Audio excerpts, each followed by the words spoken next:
back to my channel. I'm Advocate Manjeet. I hope you're all doing fine. So last video में हमने देखा कि in case if you want to register as a trademark or a patent agent तो आपको क्या करना होता है, उसके डिटेल्स मैंने सारे लास्ट वीडियो में दिए हैं. आज के वीडियो में मैं आपको बताऊंगी कि as an attorney, as an advocate, अगर आपको एक अकाउंट क्रिएट करना है in order to start doing the trademark filing, so आप कैसे कर सकते हो.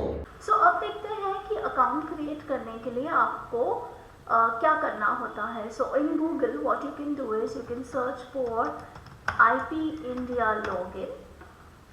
फर्स्ट ऑप्शन जो यहाँ पे है इंटेलेक्चुअल प्रॉपर्टी इंडिया, इस पे क्लिक कीजिए. Now because you don't have any account on this website, you are new to this, तो आप क्लिक करेंगे न्यू यूज़र साइन अप पे. Once you click on that this page opens up. तो यहाँ पे आप क्लिक करोगे प्रोसीड फॉर रजिस्ट्रेशन पे. Now you are an advocate and you are trying to sign up on this website. तो यहाँ पे जो टाइप ऑफ एप्लीकेंट दिया है, यहाँ पे आप अटर्नी सिलेक्ट करेंगे. Now because this is all new, you not created any account before, तो आपके पास में कोड नहीं होगा. So what you can do is then click on search because you don't have any code with you as of now. यहाँ पे आप अपना name enter करेंगे. So I'm just entering a dummy name here. आप अपना नाम डाल सकते हैं, but because you're new to it, so obviously आपको अपना नाम exactly your name, your profile आप नहीं सर्च कर पाओगे. So what you need to do is then click on submit. So obviously ये तो dummy name था तो कुछ भी नहीं आएगा. Maybe if you put your first name तो शायद कुछ वो सर्च करे. बट जैसे मैंने आपको कहा कि आप न्यू अकाउंट क्रिएट कर रहे हैं ये वेबसाइट पे, तो यहाँ पे आपका एग्जैक्ट फुल नेम या एग्जैक्ट आपके प्रोफाइल या आपकी डिटेल्स आपको नहीं मिलेंगी. So what you will have to do is click on add new. अब यहाँ पे you have guidelines for generation of attorney code. अगर आप चाहें तो you can go through the guidelines. I will suggest you go through the guidelines also, but I will skip that. I will just show you how to create the account. So you'll have to click here for generation of attorney code, and this page opens up. So the page says new attorney code request. Now यहाँ पे आपको अपना नाम, address, state, pin code, email, mobile number, आपका bar council number जो सनद number होता है, कौन सी बार के साथ में बार काउंसिल के साथ आप रजिस्टर्ड हो, उसका नाम. यहाँ पे आप अपनी सनद की कॉपी अपलोड कर सकते हो. And after entering the captcha you can click on submit. Now once you do this, once you fill this form and you submit it, you'll get such a page or such a pop-up basically, जहाँ पे लिखा होगा कि your request is being submitted and आपका request number दिया जाएगा यहाँ पे. So you can just keep a note of this number in case कुछ आगे जाके कुछ प्रॉब्लम होती है. So for reference you have the request number. So once all this is done, you will have to wait to receive an email which will have your code. So the attorney code will be sent out to you via email. Once you receive the code, you will again come on this website. You will click on new user sign up. You will click on proceed for registration.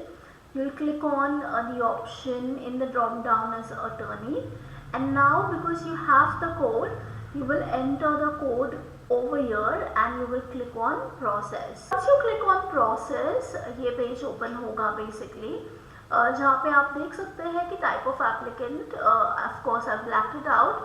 तो यहाँ पे attorney होगा, यहाँ पे code होगा जो आपने enter किया है, एंड यहाँ पे नीचे आपको वही सेम डिटेल्स दिखाई देंगी, जैसे कि आपका अटर्नी कोड क्या है, आपका attorney name that is your name. यहाँ पे आपको उसके नीचे साइन अप विथ के ऑप्शंस होंगे. तो बेसिकली आप ये फॉर्म या ये आप कैसे साइन करेंगे, उसके लिए ऑप्शंस दिए होंगे. One is digital signature, one is electronic signature. तो रेडियो बटन्स है, what ever option is available with you आप वो सिलेक्ट करेंगे. नीचे आपको आपके डिटेल्स एंटर करने होंगे, लाइक यूज़र आईडी आप कौन सी चाहते हैं, password, basically how you create any email account, वो जो डिटेल्स होती हैं आप एंटर करेंगे, what your user ID should be, your password should be, and नीचे आप ईमेल, मोबाइल वगैरह डाल के आप कैप्चा एंटर करके आप प्रीव्यू कर सकते हैं। एंड नेक्स्ट ऑप्शन यहाँ पे आप देख सकते हैं कि आपको दो ऑप्शन दिखाई देंगे यहाँ पे। द फर्स्ट वन इज आप इसको या तो DSC से साइन कर सकते हैं या आप साइन कर सकते हैं ये एंटायर डॉक्यूमेंट या रजिस्ट्रेशन फॉर्म को। So basically DSC means digital signature certificate and sign is another option which helps you to sign such registration form. Now इन दोनों में डिफरेंस क्या होता है, आप how can you obtain a DSC और एन साइन, कौन सी वेबसाइट से कर सकते हैं आप, कॉस्ट क्या होता है, etcetera etcetera. If you need more details on both of that you can just mention that in comments and I'll make a new video on that. So basically after you do all of this, once you submit this registration form, आपके login credentials create हो चुके हैं, you will simultaneously also get an email that your account has been successfully created. यहाँ पे आपको जाना है, of course जो यहाँ पे user ID आपने and password enter किया था वो आप एंटर करके कैप्चा एंटर करके लॉग इन कर सकते हैं। So this is how you can create an account on this website as an attorney, as an advocate. So that's all in today's video and I really hope you guys find it useful. Do like and share the video and also leave comments in the comment section. Do subscribe to my channel as well and I shall see you in the next video. Till then, keep learning.